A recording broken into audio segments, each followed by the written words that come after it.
Bonjour, ici M. Kipokro en direct du lac Castor pour faire un documentaire sur le monde de la construction. Donc, on va aller explorer ça ensemble. On s'en va maintenant sur un chantier de construction pour découvrir les différentes facettes de l'industrie de la construction. C'est parti!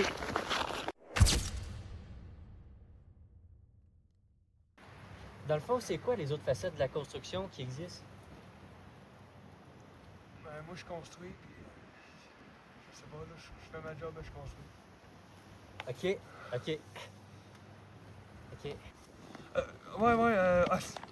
J'avais complètement oublié. Il y a celui de construction commerciale, construction d'infrastructure, puis de génie civil. Ouais, c'est ça, ouais. Ouais. Monsieur, Ouais. c'est quoi les objectifs qu'il faut réussir sur la construction? Ben, moi, premièrement, ce serait d'aller plus à la salle de sport, parce que j'ai pris un peu de poids, puis... Monsieur, non, c'est pas ça qu'on voulait savoir, là. C'est les objectifs sur l'industrie de la construction, pas vous sur la construction.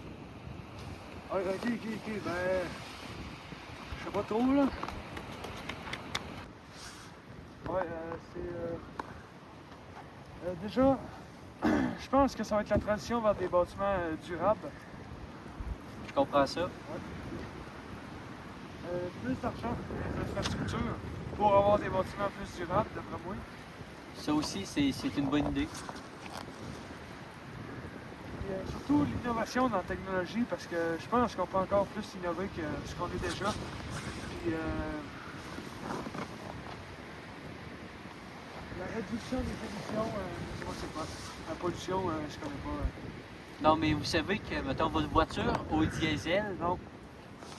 OK, bon. Fait que, ouais. Mais la pollution, c'est vrai qu'il faudrait réduire ça. Moi, je pense pas, là, mais... Donc, l'industrie de la construction, c'est en pleine évolution avec des tendances vers la construction en bas carbone, la diversification, la restructuration et l'accélération de la transformation digitale. L'industrie mondiale de la construction est un géant économique avec des marchés clés comme les matériaux, plus de 1300 milliards de dollars américains en 2023. Et les équipements, plus de 160 milliards de dollars américains en 2024. En croissance notamment en Asie-Pacifique, poussée par les infrastructures résidentielles, malgré les défis persistants comme les pénuries de main-d'œuvre qui sont non qualifiées, les coûts et l'adoption de la nouvelle technologie.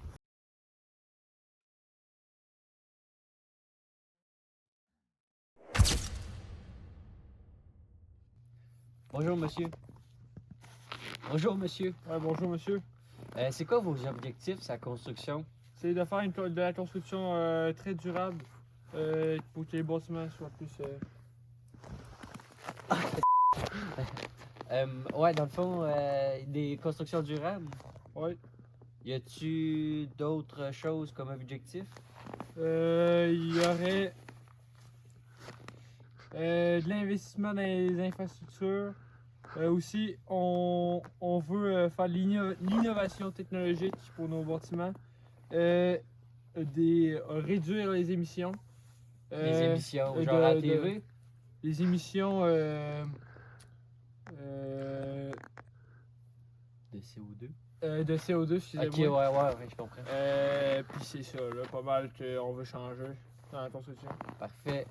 Voulez-vous nous montrer, genre, quel type... Pas de problème. Je vais vous montrer ce que je fais pour aller chercher des bâtiments durables. Parfait.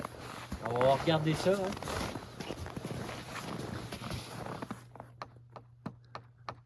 Ah, c'est bien durable, ça. Ça tient bien. On voit que c'est durable, vraiment, genre, c'est vraiment durable. Fait qu'on voit que sur la construction, ça fait la différence. Aussi, la pollution sonore est très beaucoup sur la construction. Ça peut déranger les entourages. C'est vraiment pas plaisant. Les solutions pour réduire le carbone puis toutes les mauvaises choses de la construction, ce serait déjà, premièrement, de mettre des normes plus strictes sur les chantiers, comme réduire la poussière, surveiller la poussière. Il peut y avoir aussi les solutions comme l'innovation, le développement des matériaux de carbone et l'amélioration de l'efficacité énergétique des bâtiments. Faudrait et tout le plus de décarbonisation possible. Fait que le moins de CO2 dégagé possible. Ensuite, il y aurait des solutions technologiques. Ce serait l'utilisation des technologies pour surveiller et réduire les émissions de serre sur la planète. La meilleure solution pour réduire toutes les émissions de CO2, toutes les mauvaises choses de l'industrie de la construction, ça serait déjà de pas faire d'avoir des bâtiments plus durables, puis des matériaux plus durables, pas comme ça. Plus fort, les coups de pied peut-être? Oh.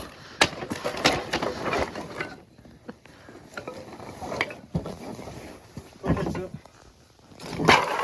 Jamais ça. Ouais.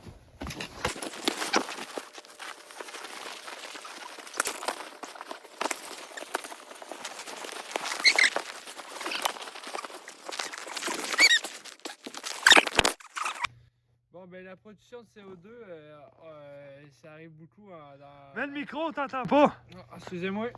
Bon, ben comme je disais, dans le fond, c'est que dans le fond, la production de CO2 est faite paradoxalement à 7% dans le monde entier. Mais nous autres, on n'en fait pas pantoute, là. C'est pas vrai, là, rien. Dans notre industrie, une grande partie des déchets et du CO2 qui est dégagé par l'extraction des matériaux, des matières premières, comme dans cet extrait.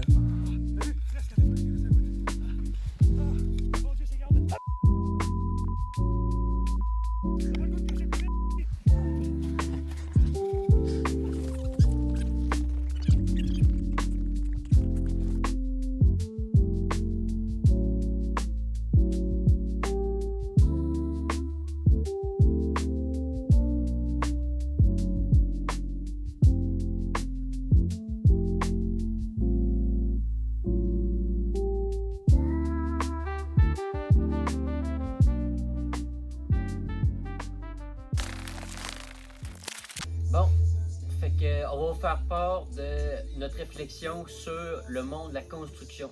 Fait que qui veut commencer? On va laisser Elliot commencer. Parfait. Ouais, commencer pour rendre l'industrie de la construction plus belle, si je pourrais dire, ça serait de commencer par des petits changements, comme former les professionnels plus rapidement ou normaliser le changement.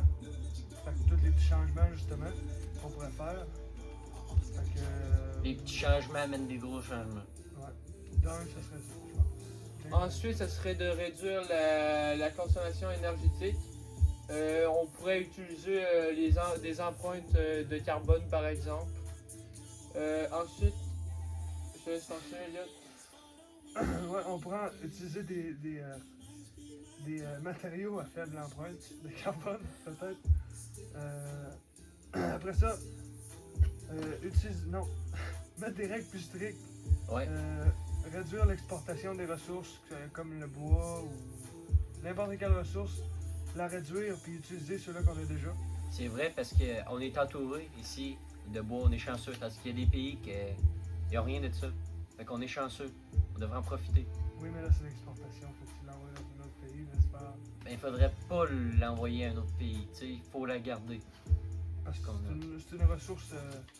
Une denrée rare. Ouais. Ensuite, ça serait d'utiliser des moyens proches multicanaux, comme la radio ou les médias sociaux. On pourrait, par exemple, utiliser faire des TikTok sur ce sujet et pas mal ça. Là. Ouais, fait que les réseaux sociaux, comme on peut voir, ça va faire une grosse différence. Comme par exemple la vidéo que vous allez voir, ça va probablement faire une apparition sur les réseaux sociaux et ça va sûrement changer des vies. Donc, Ouais, sûrement changer toute l'industrie de la construction. Il va y avoir zéro pollution après. ça va être Magique. J'ai- Ouais. Fait que, on va vous laisser là-dessus. On va vous dire une bonne journée. Bonne journée.